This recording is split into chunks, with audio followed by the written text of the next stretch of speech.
UP को वचन दिया है हमने, वचन दिया है हमने। ये गरीबों को ढूंढने वाली सरकार है, ये हमारे किसानों को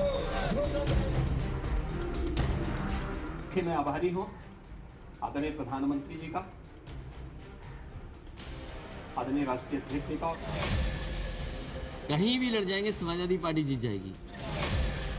ये गोरखपुर से भारतीय जनता पार्टी का प्रत्याशी बनाया है, लेकिन जो भी समाजवादी पार्टी आगे है, समाजवादी पार्टी आगे है तो आगे ही रहेंगे हम भी। यूपी में जंगे सेनापति शुरू हो गए, अखाड़े तय हो गए, लड़ाई तेज हो गई, जीत बड़ी हो, ऐतिहासिक हो, इसलिए किला अभेद्य चुना गया। इस बार सबसे बड़ी जंग मौजूदा मुख्यमंत्री और पूर्व मुख्यमंत्री में है। पहली बार दोनों फ्रंट से लड़ने को तैयार हैं। मौजूदा मुख्यमंत्री योगी आदित्यनाथ ने इसके लिए सबसे मजबूत गढ़ गोरखपुर को चुना, तो अखिलेश यादव ने सबसे सुरक्षित सीट मैनपुरी के करहल को पकड़ा। दोनों ने आसान पिच पर सेफ दांव खेला ताकि खुलकर कप्तानी भी कर सके और चौके छक्के भी लगा सके। लखनऊ से मैनपुरी की दूरी करीब 250 किलोमीटर है। लखनऊ आगरा एक्सप्रेसवे से यहां 3 घंटे में पहुंचा जा सकता है। यहां की करहल सीट समाजवादी पार्टी का गढ़ रही है। 1957 के बाद से सिर्फ 2 बार छोड़कर ये सीट समाजवादियों की झोली में ही गई। यहां से 7 बार समाजवादी पार्टी जीत चुकी है। 2007 से कभी नहीं हारी। 2017 में मोदी लहर में भी समाजवादी पार्टी के सोवरण यादव को 50% से ज्यादा वोट मिले और उन्होंने बीजेपी के राम शाक्य को 40,000 वोट से हरा दिया। करहल विधानसभा सीट में 3.5 लाख से ज्यादा मतदाता हैं। यहाँ का जातीय समीकरण देखें तो यादव वोटर 1,25,000 से ज्यादा हैं, वहीं शाक्य 35,000, क्षत्रिय 30,000, दलित मतदाता 22,000 और ब्राह्मण वोटर करीब 16,000 हैं। मुस्लिम आबादी भी यहाँ अच्छी खासी है। ऐसे में यहाँ जीत का MY फॉर्मूला ही काफी है। मैनपुरी मुलायम सिंह यादव की कर्मभूमि भी रही है। मुलायम सिंह यादव ने करहल के जैन इंटर कॉलेज से पढ़ाई की, फिर यही शिक्षक के तौर पर काम किया। करहल मुलायम सिंह यादव के गांव सफाई से सिर्फ 4 किलोमीटर की दूरी पर है। ऐसे में समझा जा सकता है कि अखिलेश ने अपना पहला विधानसभा चुनाव लड़ने के लिए किस मजबूत किले को चुना है। कहीं भी लड़ जाएंगे समाजवादी पार्टी जीत जाएगी।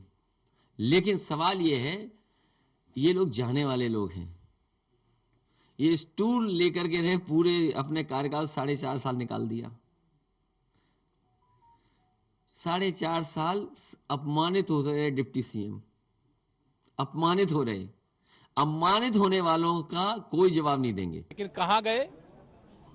मैनपुरी गए, करहल विधानसभा में गए, ऐसा मैंने सुना है। अभी मुझे मालूम नहीं है कि वो करहल लड़ेंगे कि अभी घोषणा हुई है, लेकिन उनकी हिम्मत नहीं पड़ रही थी चुनाव लड़ने की। अब वो चुनाव लड़ने के लिए गए हैं। मुझे लगता है कि इतनी करारी टक्कर वहां भारतीय जनता पार्टी देगी कि श्री अखिलेश यादव जी को समझ में आएगा साइकिल कैसे चलाए। सेफ सीट का सियासी मतलब भी है। कोई नहीं चाहता कि बड़ी लड़ाई में अपनी सीट पर ही फंस जाए। आसान सीट पर जीत भी पक्की होगी, वक्त भी ज्यादा नहीं देना होगा और आत्मविश्वास भी आसमान पर होगा। सेनापति को सिर्फ अपनी लड़ाई नहीं लड़नी होती, हर सीट पर लड़ना होता है, हर सीट पर जीत दिलानी पड़ती है। माननीय राष्ट्रीय अध्यक्ष जी को प्रत्याशी बनाने के लिए कन्नौज के लोग लगातार मांग कर रहे थे। आजमगढ़ के लोग, जहां से सांसद हैं माननीय राष्ट्रीय अध्यक्ष जी, वहां के लोग चाह रहे थे, और मैनपुरी के लोग। तो माननीय राष्ट्रीय अध्यक्ष जी ने फैसला किया है कि मैनपुरी की करहल विधानसभा से चुनाव लड़ेंगे। ये उन्होंने दबाव में चुनाव की घोषणा की है और साफ तौर पर उन्होंने अभी प्रेस कॉन्फ्रेंस करके ये कहा था। मैं देख रहा था कि वो कह रहे थे कि मुझे आजमगढ़ की जनता जब अनुमति देगी तब हम चुनाव में जाएंगे वहां। तो इसका मतलब है कि आजमगढ़ की जनता ने उन्हें नकार दिया है और उसने अपनी अनुमति नहीं दी है, और इस बात की इन्होंने पुष्टि भी कर दी क्योंकि वहां पे पोस्टर लग गए थे। अपने गढ़ से लड़ने का फायदा ये भी है कि पूरे इलाके पर इसका असर होता है। गोरखपुर गांव से योगी आदित्यनाथ पूरे पूर्वांचल को साधना चाहते हैं। इस बार बीजेपी को पूर्वांचल बचाने की चुनौती है। यहाँ से कई साथी पाला बदल चुके हैं।